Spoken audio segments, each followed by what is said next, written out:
You're listening to Nothing's Off the Table, the podcast where no subject is too taboo to discuss. Now, please welcome your hosts, Andy Barker and Lou Del Bree. What's up, everybody? It's Friday. Man, look at this. We got a full house. Holy bejesus. Packed. It's packed. Bizzacked. And, well, we got the boys from Abyss Gazing joining us since they were kind enough to have us on their podcast.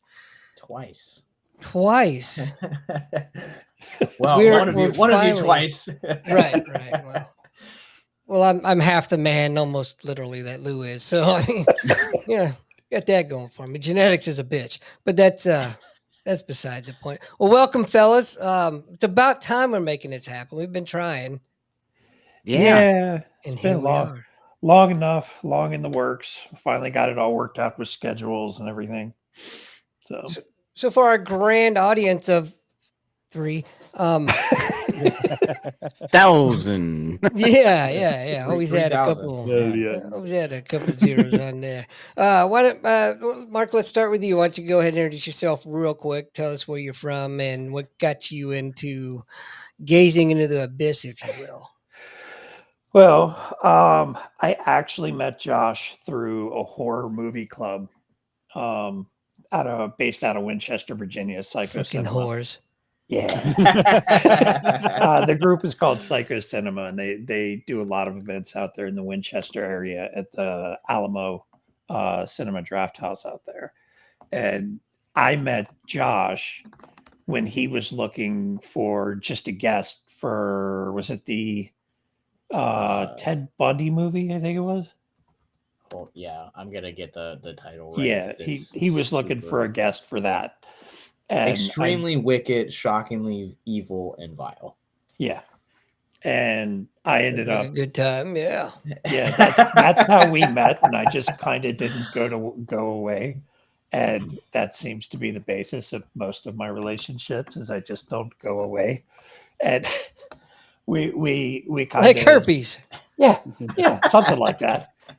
And we just kind of kept talking, kept in contact, and everything kind of moved in the direction that we started doing Abyss Gazing, a horror podcast. And it's the basis is bringing attention to mental health through pop culture and movies, in our case, horror movies.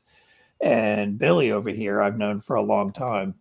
He's coworker or former coworker and friend. He helped get me into the career I'm in, and he was a kind of a reoccurring guest every so often that we just kind of adopted and made the third host earlier this year.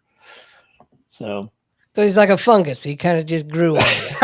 Yeah, I was like that little leech that never left, so it's all good.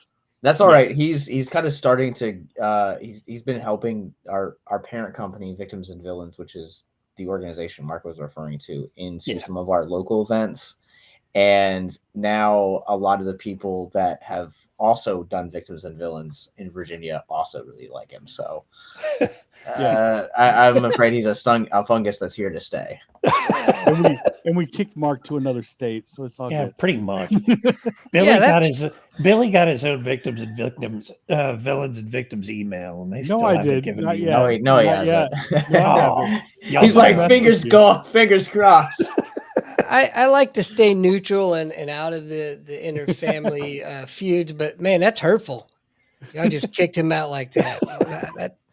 But I'm neutral. Just saying. It was kind of a multitude of things with Billy. He was a reoccurring guest that worked really well with us. He was a friend, and I kind of talked to Josh about bringing him in because I knew he was dealing with some tough stuff, and I thought it might kind of do him some good, do him some help, having something to focus on other than the real world for once. You can tell him what I was dealing with. You sure? I mean, I'm it's your positive. business. I'm fine. His wife died with or you're sitting right there. You could tell us. I mean, why get it secondhand? I was struggling with kind of a little bit of depression. My wife had passed away from cancer. So me and Mark had known each other for years, and Mark was having me come over, watch fights, whatever, just trying to get me out of my shell. And actually the podcast actually helped even more because it let me express and kind of feel like I'm helping other people because I'm showing them from the widower point of view of what you go through and everything. Hell yeah. Yeah. There's so much therapy involved in just talking, you know what I mean? Exactly. It's talking helps you more than you realize, even if it's about nothing. So Yeah. Everyone has a story. Is what's they figured out a long time ago. I remember the chaplains had a program. Well, when the second Gulf War kicked off back in 2002, over in Iraq, not the Afghanistan piece, but the Iraq piece in 02, and they had this program where they realized everyone has a story.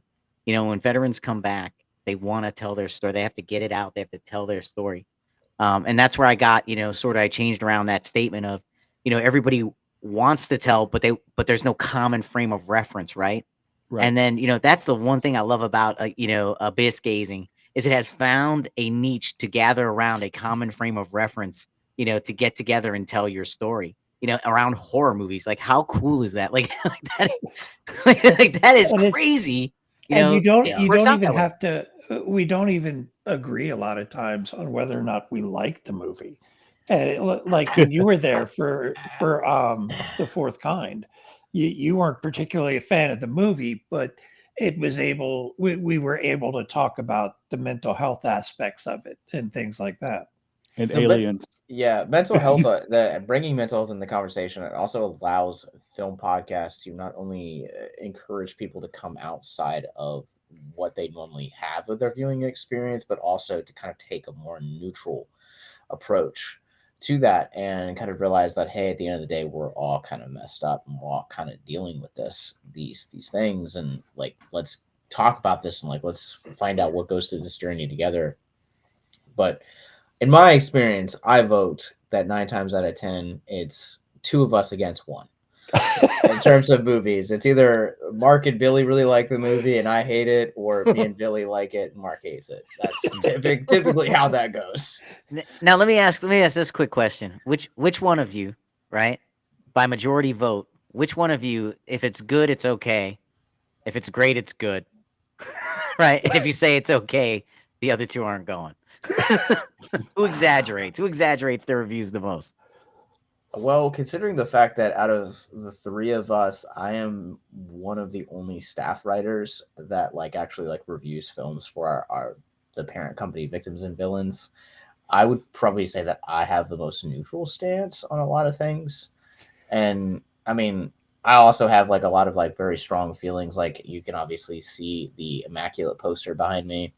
And that's a movie that I think a lot of us that was kind of those that 2-in-1 battle where I think Mark was the one that was kind of it was okay. It had decent motives. But for me, I looked at it what it was kind of saying in the face of a post Roe v. Wade world.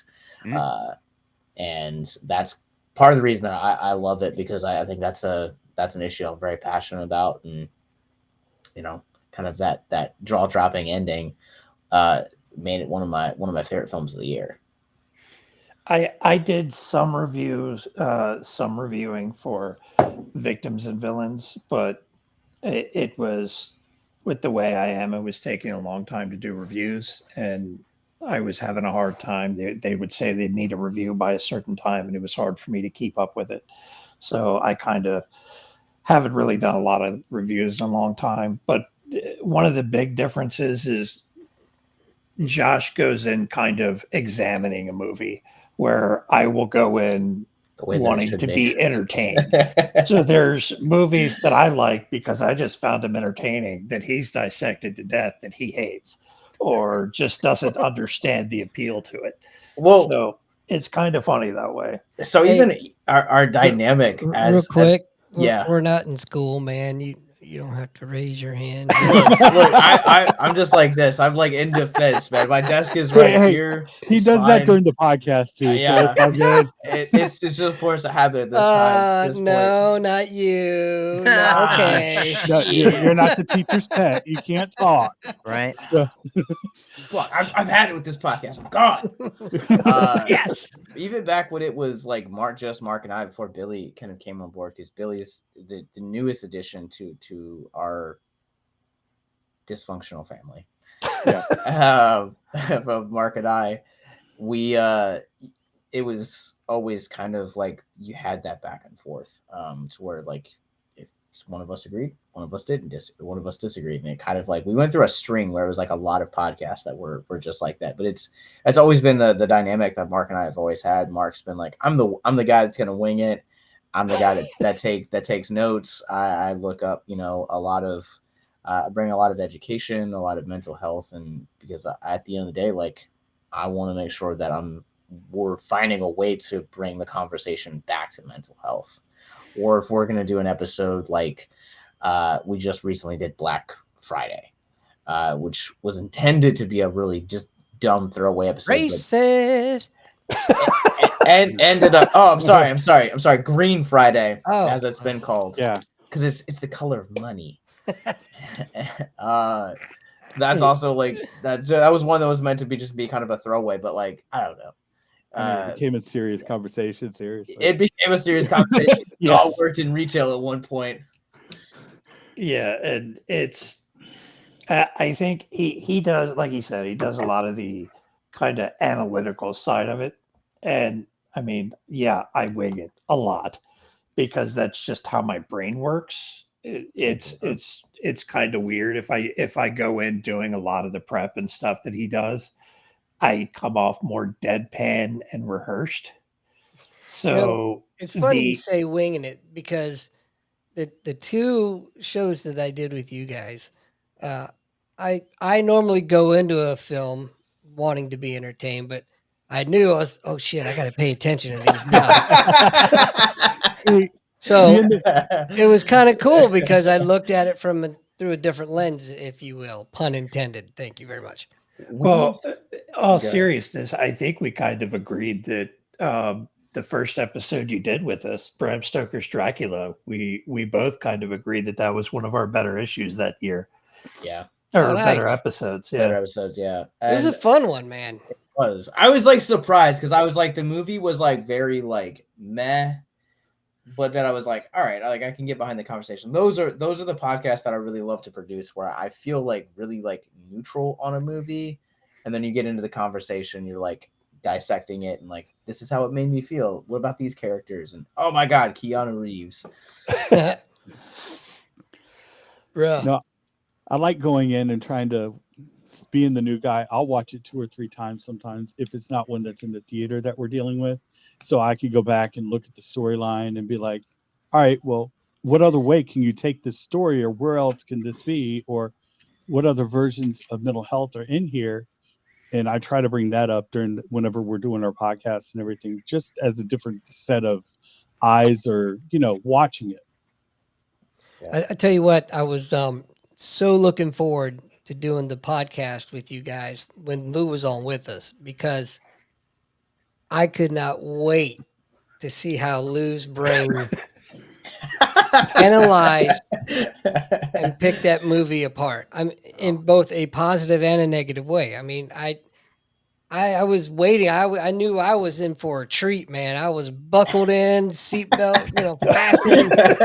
I had the notebook out. I'm like, let's go. Well, see, the fun with that episode for me was I had listened to a bunch of the live episodes with y'all about talking about Skinwalker Ranch and all that fun stuff.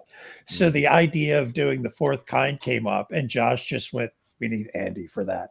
Like immediately. It wasn't even a question or suggestion. It was like, see if Andy will do it. There are just some guests that like we've had in the past that I'm like, this person would be perfect for it. Like I think at one point we talked about wanting to do the craft, and it was like, we need our friend Zambies to come in and do this episode. Like we're working on a series, like a podcast series with her next year. We're not going to announce, but like when I pitched it, the idea, I was like, this should be done with zombies. Like, Yeah, you know, all of us agreed. She's a Zambies has become kind of a off and on almost adopted cast member too at this point. She's just a little ball of chaotic energy and is and it's just she's fun to work with and talk to when we have her on. That kind of sounds like a fast food chicken restaurant or something downtown. She's actually she has a Twitch stream on Tuesdays and Thursdays in the afternoon, and she paints miniatures and models. And she's currently working on stuff for Adepticon next year. So the thing Josh is talking about is kind of having to be pushed back a little bit, so she can make sure she has all her competition entries done and everything. Plus, she's got 2 little kids. So well, type her link there in the little chat box Mark, there, and there you go. Working on it. give her a shout out there. So That's right. Yeah, the next caller. Mark, you got her number, don't you? Her no. You talk to her on socials like I do. I usually talk to her through Discord. Let's see here. The Discord. Yeah. See, that would have been a great segue if we'd have had a sponsor. That's right, Discord. Brought to you by zombies. That's right.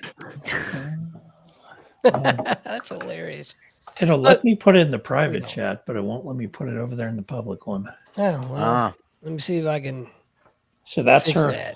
That's her stream. She's on Tuesdays and Thursdays in the afternoons for a few hours. But yeah, she's a lot of fun when we have her on the show. Yeah, her. Now, horror wise, let me ask each of you. Hey! Don't call me that. Oh, my bad. That's only in private, right? How dare you? Horror category wise, right? I don't Like get a religious themed horror, or the clown themed horror, or like the traditional like Jason stuff. Each one of you, which is kind of your favorite genre of the horror? Do you like? I could tell you, for me, I love the religious thrillers. Like those are like the Prophecy and things like those are the kind of movies I really Stigmata. But anyway, I'd love to hear from each of you which one you like and why.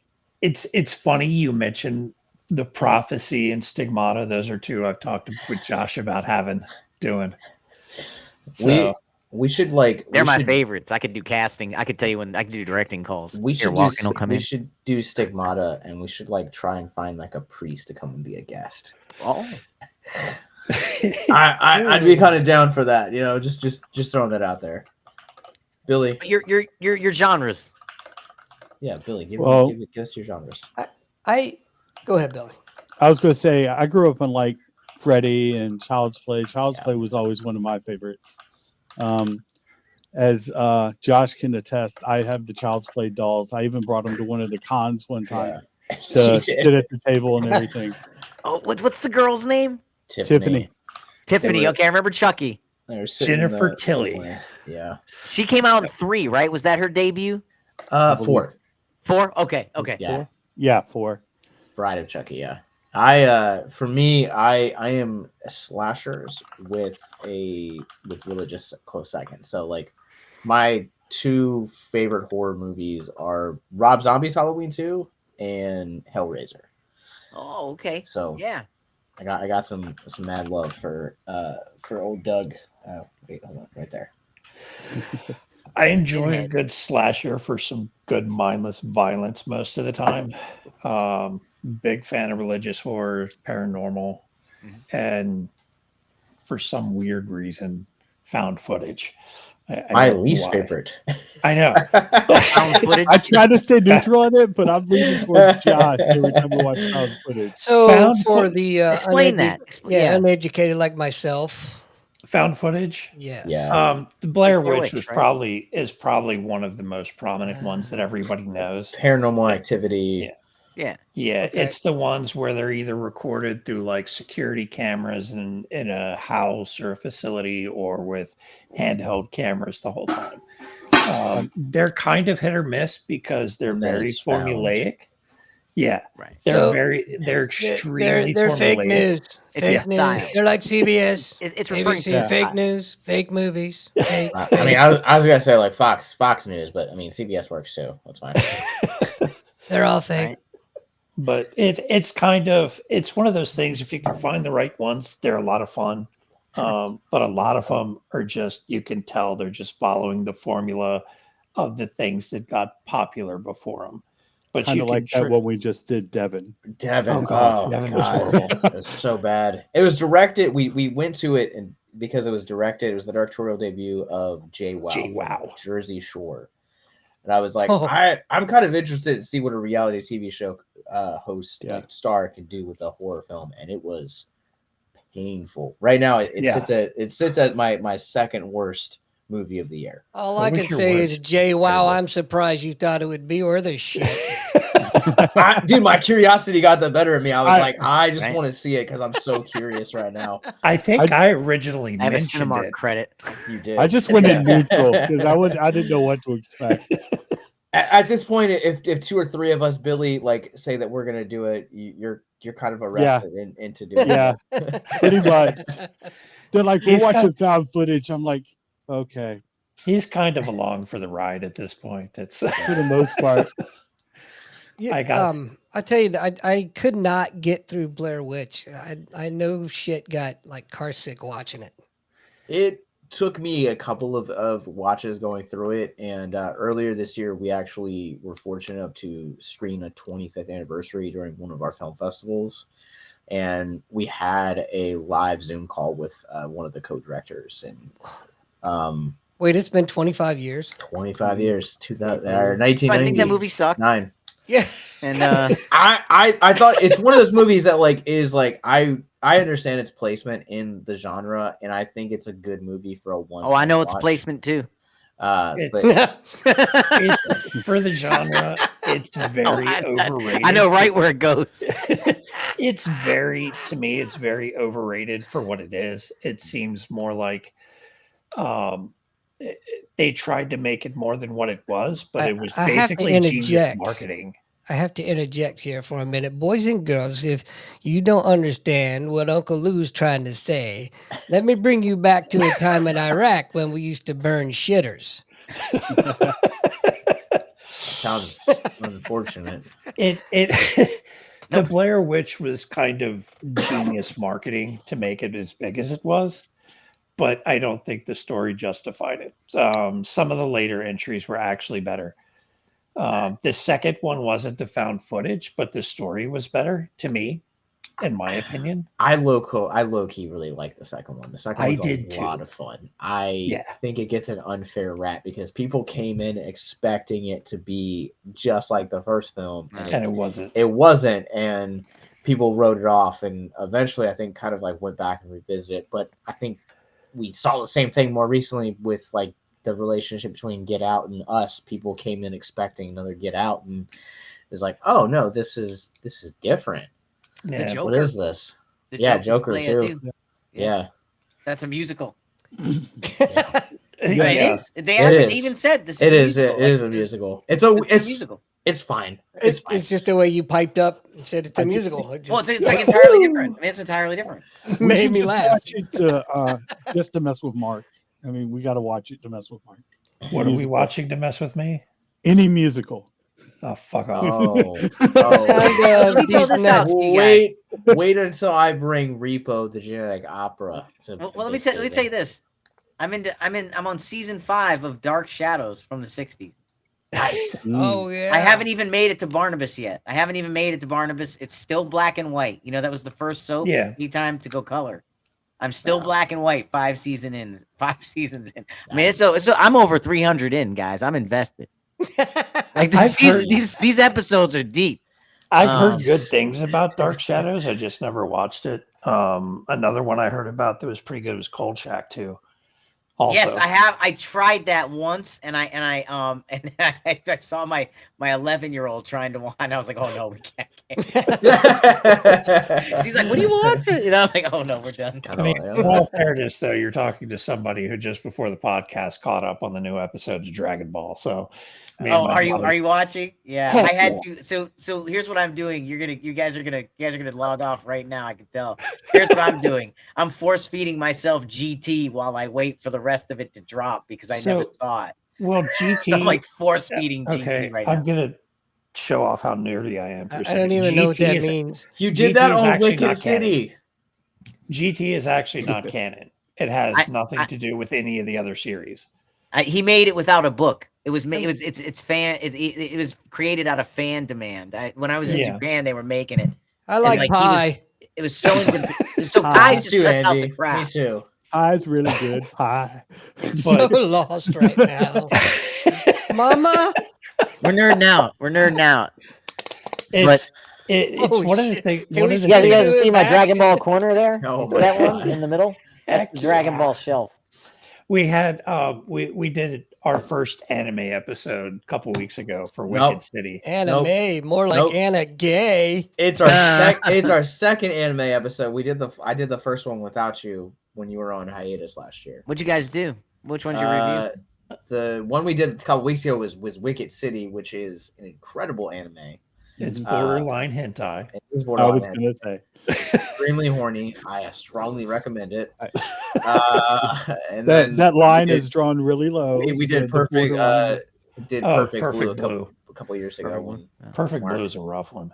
It is, but it's one of the things I brought up during that episode was the impact that Toriyama had on the world.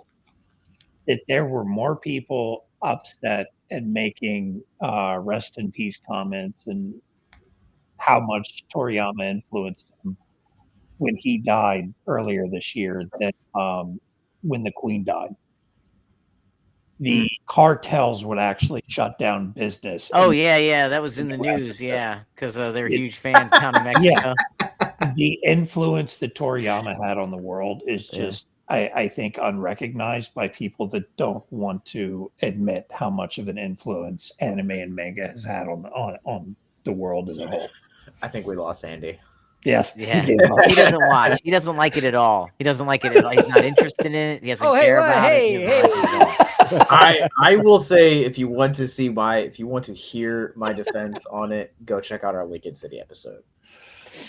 Hey, I don't judge. Don't you see I have Piccolo behind me? It's just not my thing.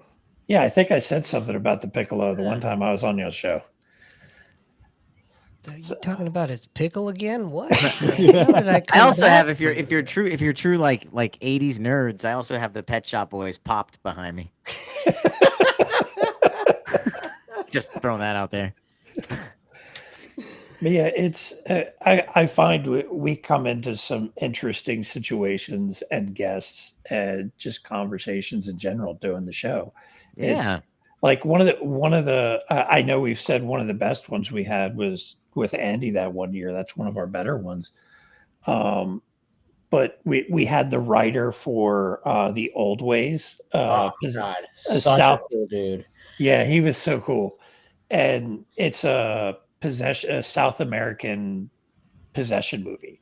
Yeah. So it's not your typical priest and everything going on to do the exorcism. It's on Netflix. It's still on Netflix. If you what's it called again?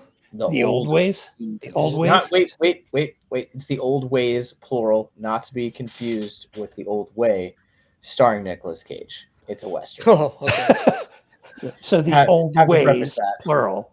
Either way, you're getting a guaranteed gem. Look, the Old Way is still a great movie. It's worthy of high praise. I'll throw it out there. Well, it might be on Netflix too. I'm just saying, if Nicolas Cage is in it. I mean, he does. Josh is a co-host on a Nicolas Cage. You pull this force back because this is going to be a good time tonight. He's got a podcast, Nicolas Cage podcast. So. That's high praise. Can you do you do an impression of him? God, if I do, it's really terrible. A, B, C, D. My co-host on that podcast can do it way better than I can. It's not bad. All right, but it's not one of my better ones. Way better than I could do. It was an interesting episode because we found out that he was also the writer for the newer Muppet show, the live Muppet show. and he's doing this South American possession movie. And we're like, how is that even possible? How do you go from writing The Muppet Show the to Kermit can explain movie? that one. Kermit can explain. Yeah. Kermit gets off on that stuff. A lot of weed and mushrooms, man. That's how. But during the conversation with him, we put together that it's actually almost like a metaphor for drug addiction and relapse and things like that. Yeah, it turned into a really serious conversation. And then once we got into that, he was like, yeah, I'm surprised y'all picked up on it. We were hoping to, but we weren't sure. That's what the movie is actually about. It may be a possession movie, but that he told us that was kind of the basis and what he was going for. Could totally see it, man. I mean, it's a demon, right? Yeah. It's a demon that gets a hold of you and it possesses you and it takes control of your whole fucking life, man. I think even when we set out to kind of do these like lighter episodes, we find ourselves oftentimes kind of going deeper into those. Like one of the best ones that I think that I remember doing is Frankenhooker, which we covered I think last summer. It's a really it's a throwaway like goofy trauma movie, and half that podcast was about body dysmorphia and the mental health that goes into not being in love with your who you are as a person. Junk. And yeah, exactly. Yeah. And it ended up being this like really like heavy episode, and it sometimes that happens a lot of times where we're going to start prioritizing movies that we want to talk about simply for entertainment value and that are going to be about our mental health, and they end up kind of being about mental health. I think the only ones we've ever done that wasn't about mental health and like the 135 episodes we've done was Phantasm. We started talking about Phantasm later. Oh my god! Did the sequel. Did I ever tell you what my scariest movie is? No. The Crying Game. I knew it was going to be something like that. I got suckered into going to see that damn movie because, well, this is okay. This is a BC story. For those that don't know, my wife's name is Connie. So it's a before Connie story. So a BC story. And I yes, I do have to preface that, or I'd sleep on the couch. But anyway, young sailor that was trying to get a little piece of something, decided to take this young lady to a movie and let her pick it. And lo and behold, I was like, what the fuck did you drag me into? Hands down to this date, scariest movie I've ever seen. I don't know. For some reason, it might be because I've seen so much horror. I don't find horror movies as a whole scary or traumatizing. A lot of times I'll fall asleep watching them sometimes. I told you before, my boys are the same way I am, pretty much desensitized to a lot of it. We were watching the Terrifier movie and we're laughing at Terrifier 3. I mean, Terrifier 1 is hilarious. But we were laughing at Terrifier 1. Yeah. So you know what's funny? We were talking about like laughing at some of these parts, and we were talking about a movie earlier, Nefarious, and the author of it was talking about it, was being interviewed, the guy who wrote the book that it's based off of, and he was saying it's funny, you know how you have different perceptions, people read things and they take different perceptions away. He said the cheeseburger scene, if you guys remember that scene where the devil cheats him out of the cheeseburger. One spoiler. I might be the one here that's seen it, so I don't know. And I can't speak for Andy, but I don't know Billy. Anyway, continue. So he cheats him out of it, right? And one last time, and most people who see it, like, that's a horror, it's a terrible thing. You kind of feel for this guy the whole time, and it's a sad scene. And, some people were crying in the theater. He said he was busting out laughing, right? He said he's dying laughing. He can't understand why people are crying. He's like, of course the devil would do this. Of course he would slap him in the face the last minute. It's what he does. Like that's hilarious, isn't it funny? He's like, he goes, I wrote that as a joke. He goes, and it turns out to be this powerful scene. He's like, so okay. He's like, Lord works in mysterious ways. Have you ever seen the old Denzel Washington movie Fallen? Oh yeah, that's a great movie, man. Fallen is. You haven't seen it, Josh? There are. I could fill libraries with movies that I haven't Well, seen. this is. It seems like one that would be up your alley. Do you know and understand how long people have been making movies? I know that. Don't be a dumbass. I like that take on the possession story and dealing with demons and things like that. I like that take on it. Then I haven't seen Nefarious, but I've seen clips of it. And okay. When I saw the Iceman tapes, the clips of Nefarious were just disappointing. If you are you talking about Kuklinich? Kuklinski? Is it Kuklinski? Yeah, Stanley Kuklinski. Yeah, Kuklinski, the Iceman. Yeah, terrifying. That's what I would have expected somebody to have tried to emulate to make a movie dealing with somebody that was possessed. Maybe they almost kind of look the same, except he's fatter. A little bit. I think he's fatter. Going back to, go ahead. There's if you've never seen interviews with the Iceman or whatever it's called, last time I checked, they were on Box or YouTube HBO. Yeah, whatever it's called. And there's a scene in one of them, because they did 2 or 3 of them. A psychologist came in to talk to him and interview him. And at one point, he questions Kuklinski and to why he did something. And he just stops and looks at him and starts nodding his head. And now Kuklinski's like 6'5". He's a behemoth of a man who's murdered, he says, more than 250 people. Right. Mm-hmm. And he just looks at him and grins. Says, you almost set me off right there. If this had been outside, you wouldn't have walked away. And they cut to the psychiatrist. It's just like, shit. Yeah. Because there would have been there would have been no way the cops could have stopped him from taking him out. No. And he gets emotional one time. Yep. One time when they ask him about his wife and what any regrets. And he brings up his wife and I regret that I ruined their lives. Yeah. That's the one time he gets emotional. Out of all of it. All of it, right? Describing all the killings and everything. He killed those people on the highway for no reason because they cut him off. Yeah. Or the guy that bumped into him in the bar line and went around back to take a pee. And he just like wrapped his tie around the guy's neck and picked him up on his shoulder. And he's like, I acted as the hangman.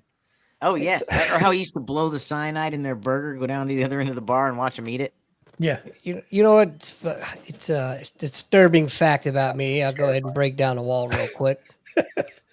I like when I watch interviews with serial killers like that, I like just really focusing on their eyes, really looking deep into it, man, because it's a different kind of look. They've got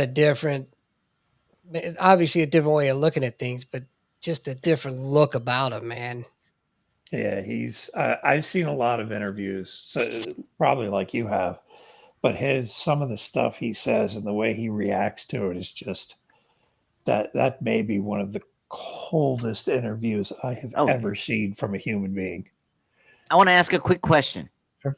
Let me fast forward to current events.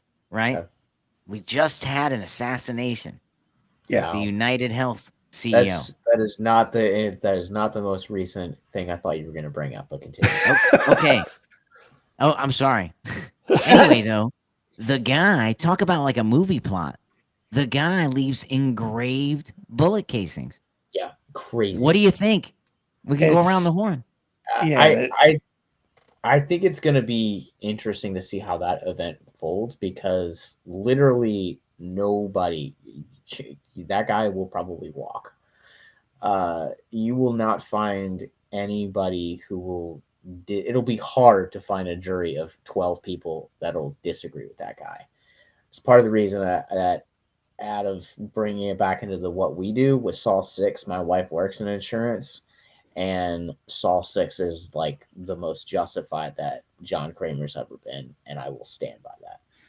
Yeah, talking about Saw, I stick with the fact that the theory is that Kevin McAllister from Home Alone became Jigsaw and Saw.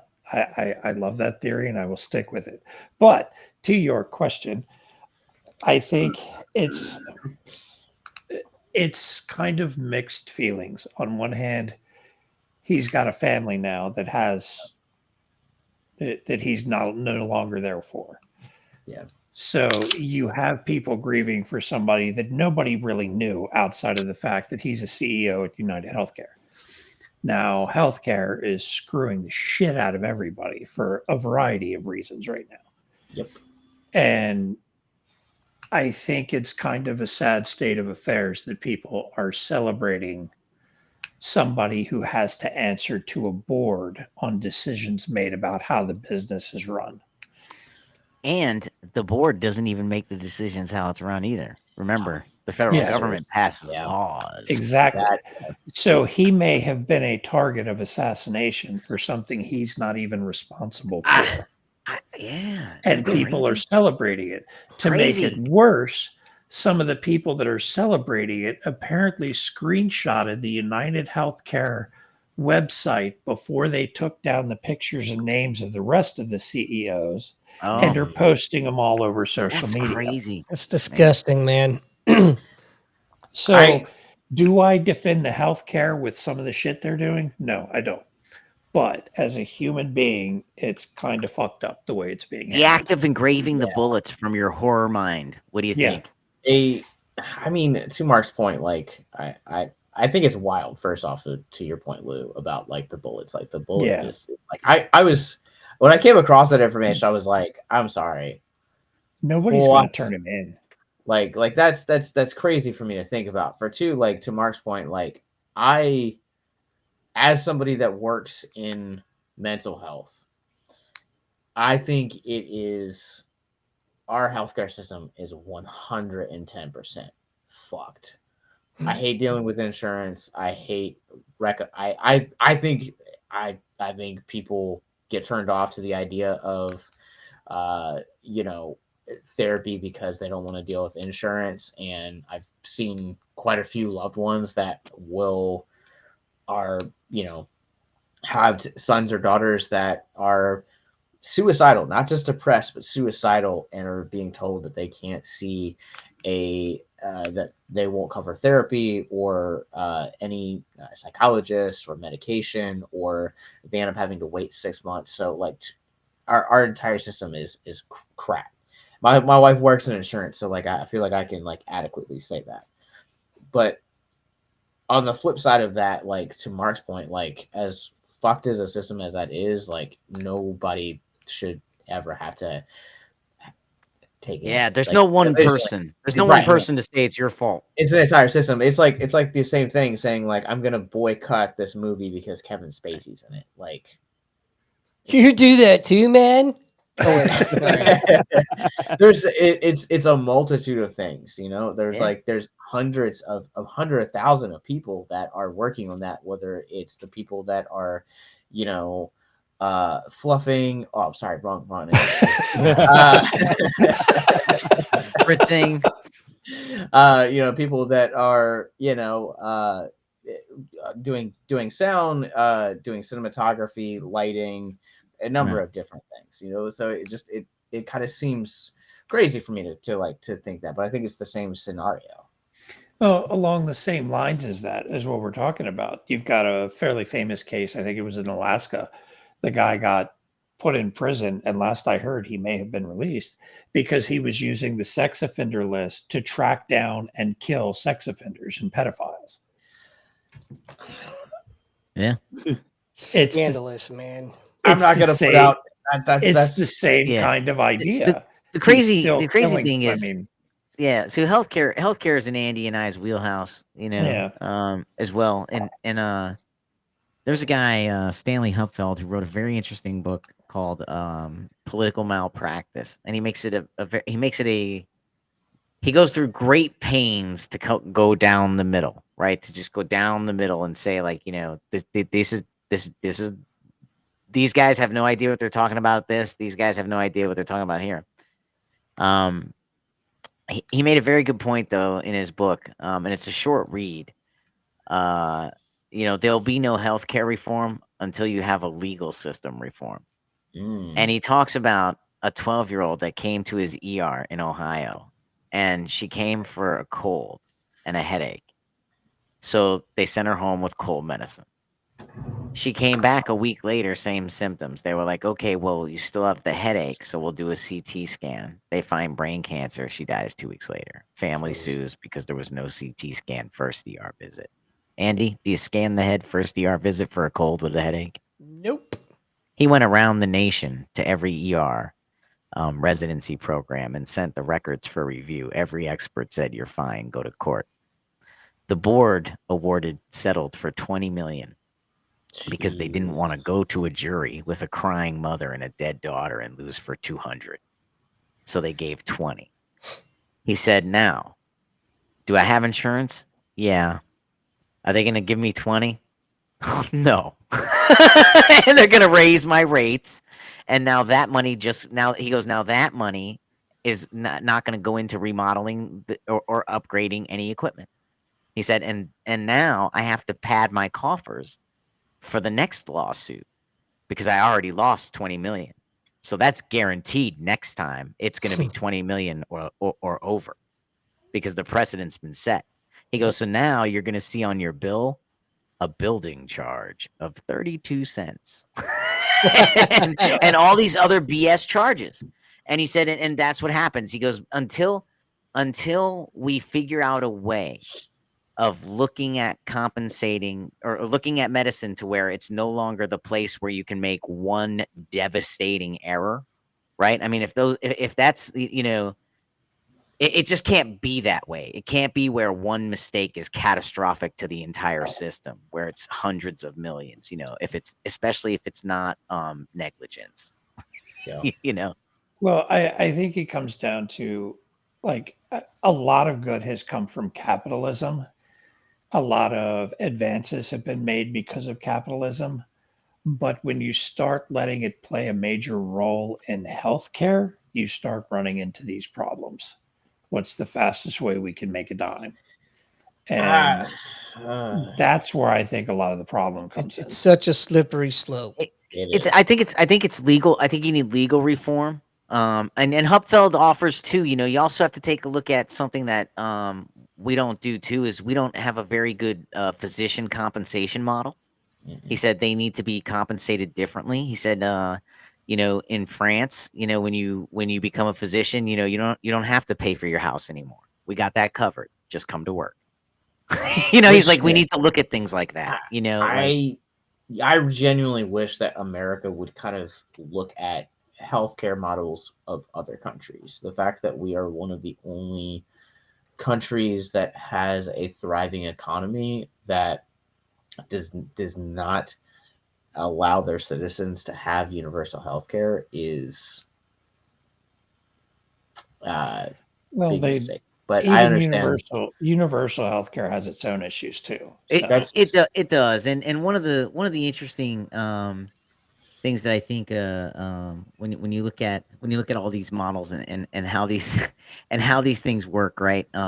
One thing we've gotten away from, though, and to get back to my larger point though, of like, you can never really point a finger, right? Is you have a lot of federal regulation too, and one of the things Hupfeld points out is, a lot of people say, well, geez, we could reduce the cost of healthcare if they could sell insurance across state lines, right? And he points out that is one hell of a myth that is right in front of our face to see how much of a big lie that is, right? Massachusetts still has state requirements for insurance. It doesn't matter if it's sold out of Alabama. It has to meet Massachusetts requirements. He said, so you're not going to save anything, but $5, maybe. He said, because every state has laws on the books requiring certain coverage in their state. Doesn't matter where you sell it from. He said, so that is a myth. That is an absolute lie. And then he went out. The other thing he went out to point out that was a lie too was, he said, death panels. He said, death panels is a misnomer. He said, we make you talk to your lawyer before you die. Why the hell shouldn't you talk to your doctor? He goes, you should be able to talk about end of life care in America. He's like, that is absurd. So I think everyone would enjoy it. It does really go right down the middle, smashing shibboleths in a manner, offering solutions as well too. Stanley Hupfeld, political malpractice. I think that's one of the things that, like, my wife working in insurance, that I've really kind of, insurance like seemed like really intimidating before I got married and when I was out there, and then she started working in insurance, and a lot of that stuff like kind of is like, oh, there is a lot of like myths and a lot of things that are just BS, and they're gonna try and pull the wool over your eyes, but you fight back, man. They'll meet you halfway. In the Navy, we say that's talking to them damn sea lawyers. Yes. Yeah. That sounded like almost like a news story. And speaking of news, Lou, we kind of missed it earlier in the show. So why don't we go into the wrap-up? We're done. Go into the wrap up. We'll close it up. Well, first off, let's say thanks to everybody for coming. I mean, I always love talking to you guys. Yeah. Can you do that again, please? Okay, all right. Presidential wave. That is the Miss America wave. Right. Yeah, I wasn't going to say presidential, but it was kind of funny when we were getting this scheduled, because I think me and Josh were familiar with you, and Billy, other than being on the show that one time, wasn't. So he's like, "Yeah, are we supposed to watch a movie? How do we prepare for this?" I don't get it. You just pop on and you do stuff. Well, you guys, we're just gonna plop you in. I'm like, all right. You guys wasted a golden opportunity to fuck with them. That's all I'm saying. Oh man, we gotta chat, and we're constantly fucking with each other. As long as you didn't come here with facts, because then I'd have looked real stupid. I did not come here with facts, but the news story that I was hoping you were gonna bring up. Yeah, go for it. All of the weird the UFO or the UAP sightings that happened over like Jersey and Pennsylvania, that were like drones, car-sized drones. Like I saw this video. I don't know if it was real or not, but I figured we had you guys on the fourth kind episode. So it was like, on the internet, wasn't it? Everything was tied together. It was. It happened. It's real. Okay, so it's happening. But there was a tow truck that took away one of these UAPs. And like it looked like legitimate. So I'm kind of curious everyone's thoughts. What I don't understand about any of this. Okay. So I'll give you my 2-minute elevator speech. Right, that's only supposed to be 30 seconds, Lewis. Right, that's 2 minutes for me. So here's my 2-minute elevator speech on aliens. Right. First of all, the government loves the fact that we don't know, and they've admitted twice that they will never, they are never going to tell the truth, never. And even if somebody comes out and tells the truth, they're going to make it look like it's not the truth, because they love the guessing. They love that Russia spends money on a program and we don't know what they have, so we spend money on a program which makes them not know what we have, right? And it keeps everybody guessing, and it keeps money kind of flowing, that we can kind of do whatever we want with, if there is or isn't a program, right? But nobody knows whether the other guy has anything, so we're not going to admit or deny, is what they've said, right? We don't know for sure if they have anything or not, so we're not going to admit whether we do or not, because right now, whatever money they're spending on those programs is not being directed at us, is how they look at it, right? Well, you also have to remember, when they announce a story like this, what else is happening in the background. Well, right. That's why I say, they're never going to admit it. The other thing I say is these guys like Luis Elizondo, and all these guys who come out and say, I have all this evidence, I'll show you in the skiff. You know what? As soon as they say, I'll show you, get out of here. You're not a whistleblower. You're a nothing. You're nothing. If you know, say it. I'm tired of it. Just say it. You'll be protected. There's enough people in this world who will protect you. Know nothing.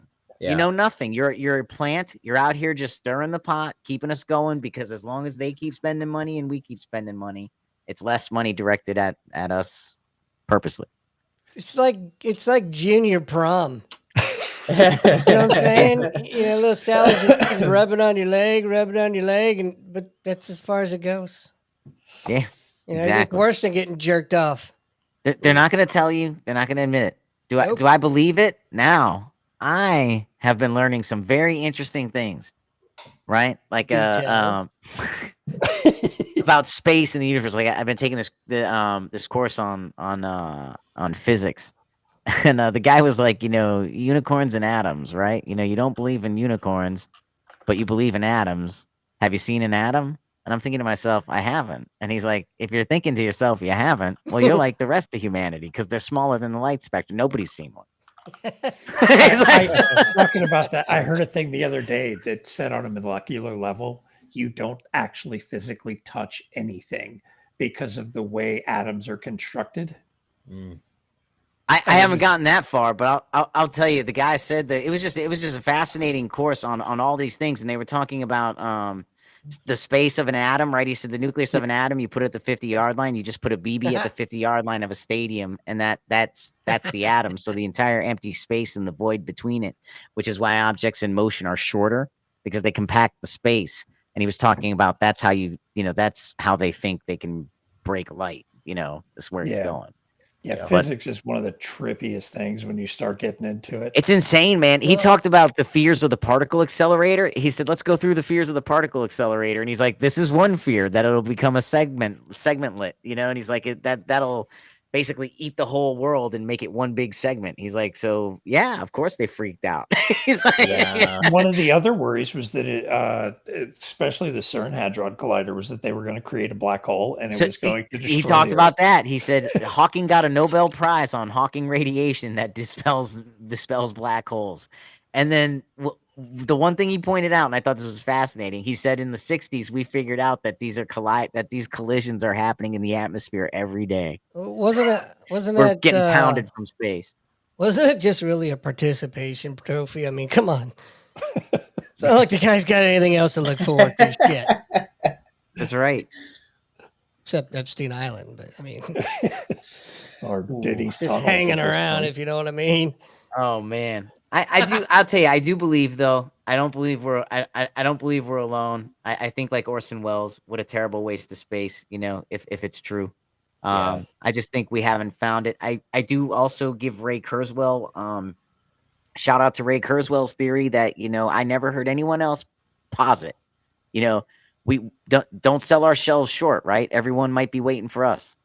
Yeah, somebody. One of the theories that I came across this week was that aliens had already existed, and so like a lot of the I think it was like Tuesday, Wednesdays when a lot of these videos started popping up in the Northeast. People were like, "What if it's actually aliens leaving here? Like, what if they've been here since the 50s?" And they're like, these people are just screwed up. So long and thanks for all the fish, right? Yeah, well, I mean, there's something to be said for that, right? Right? I mean, do you guys know that? Do you guys know that reference? Well, what was that? So long and thanks for all the fish. Now, please do not take my fish. I love the fish. No, do you know that? I don't know. That's Douglas Adams, Hitchhiker's Guide to the Galaxy. That's how it starts. The dolphins are like, "Hey, we're out." They know the Earth is about to get blown up, and they're like, they did a triple backflip gainer, and then went off into the sky, which in dolphin translated is "so long and thanks for all the fish." And all the dolphins leave planet Earth.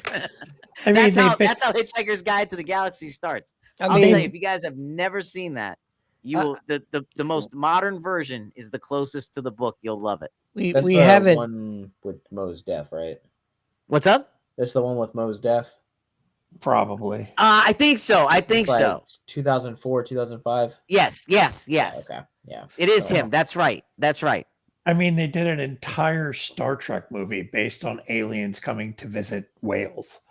So, yeah. Oh, yeah. They had to bring him back. That's right. I forgot the search for, the voyage home. We haven't gone down this road yet, this podcast, so let me be the asshole to just steer us onto it.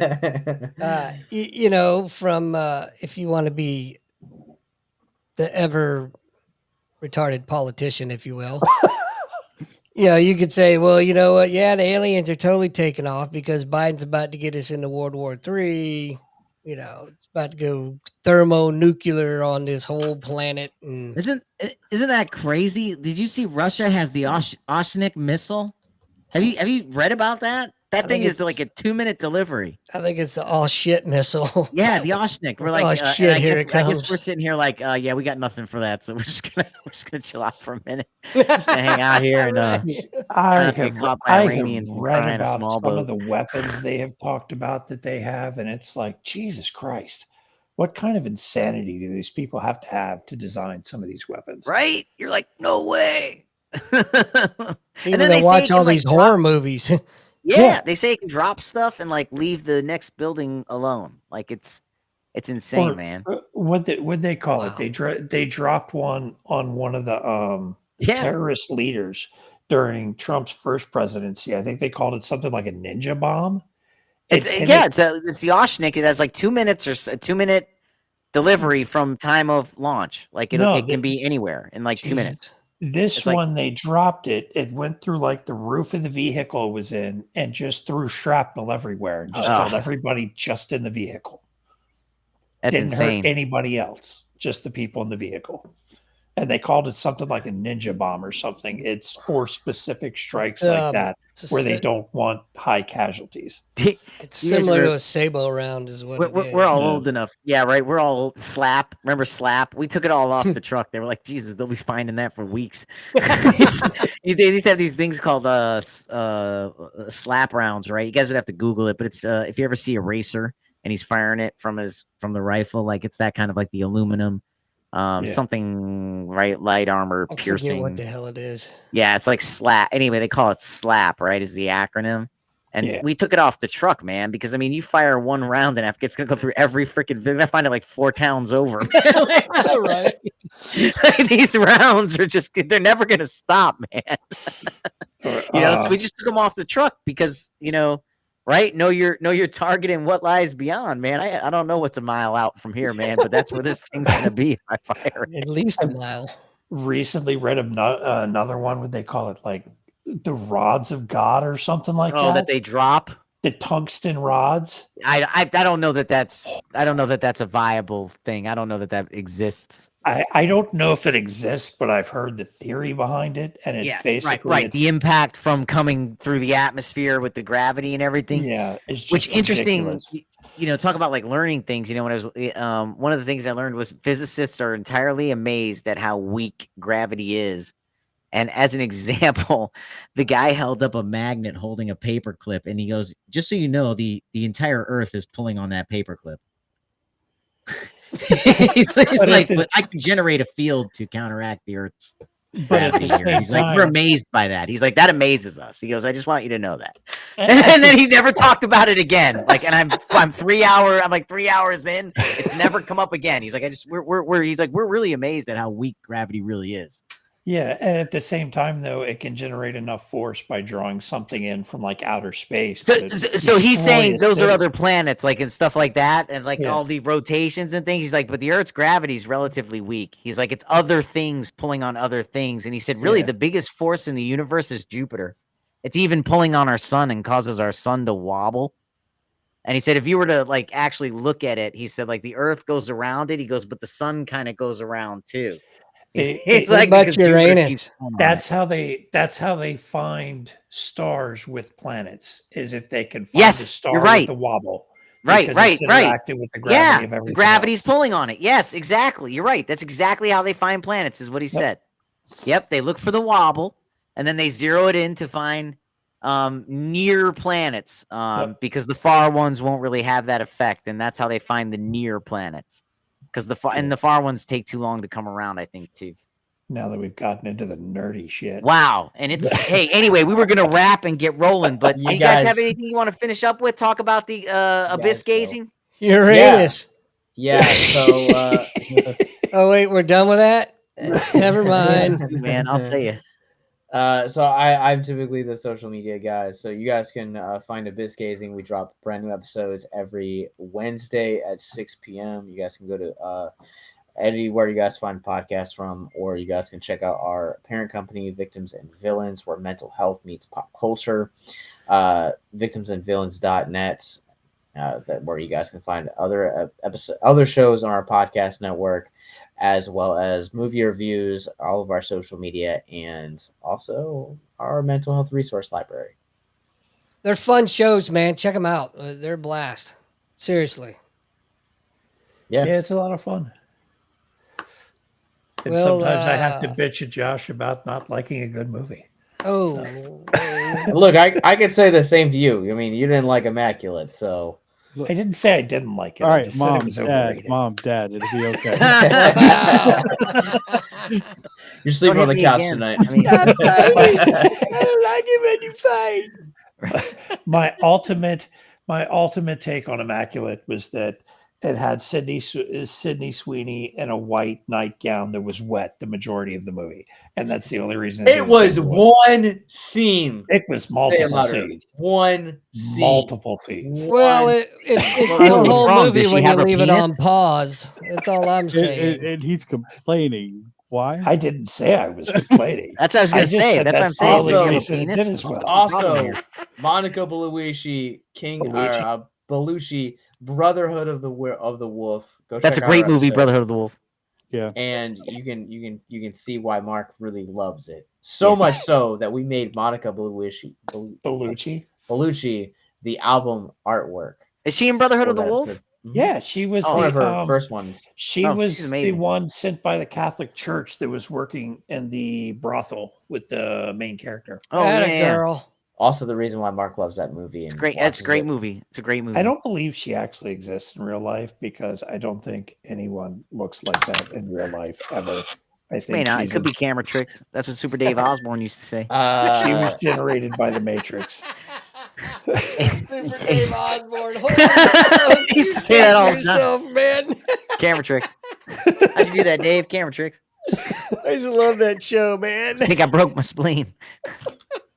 All right. Anyway, we gotta get over to the rap. We got a song. We have a song. We have a song for the rap, fellas. Let's see if I remember to put it where it's You don't supposed have to to go. listen to me rap. Let's see.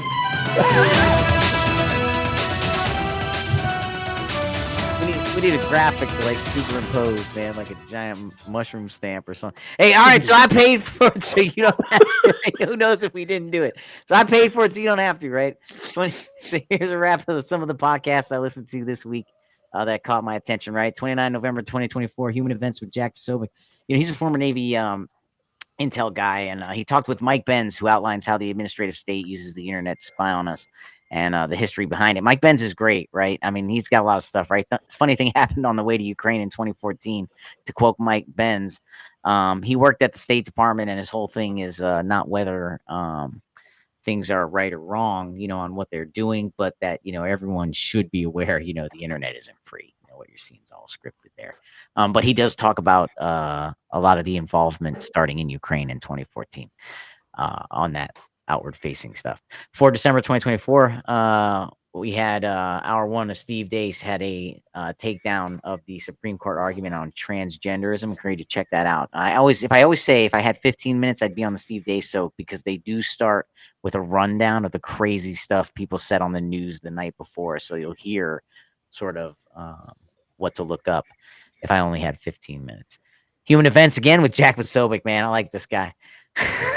But I was listening to him twice, and he talked.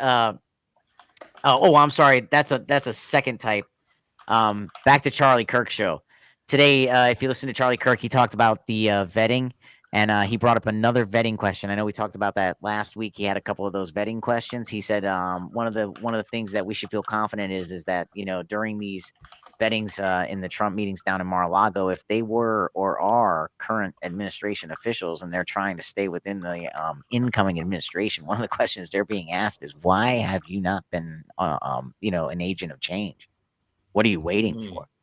And so, you know, if anyone in there on that committee does not like that answer, there is no second interview. There's no continuing. So we know a couple of questions now, right? What was your favorite Trump policy, you know, and why? You know, do you share his worldview? What part of it? And now we know, you know, if you were in that agency, you know, why weren't you an agent of change earlier? What are you waiting for? So good stuff coming out of there. Anyway, that's what I checked out this week, and that's the information I got. So there's a wrap for you. I tell you, I'm really, really enjoying this segment. I just, I'm glad. I got a little bit carried away earlier. We had our guests on today. I was excited to get them on, and I just forgot to just guide you into that shit. But it happens. Apparently, I wrote mine twice. That's all right. Fellas, we really appreciate you coming back or coming on, and we need to get you back because I feel like there's so much more to discuss. But Absolutely. I mean, I'm always down for a fun time.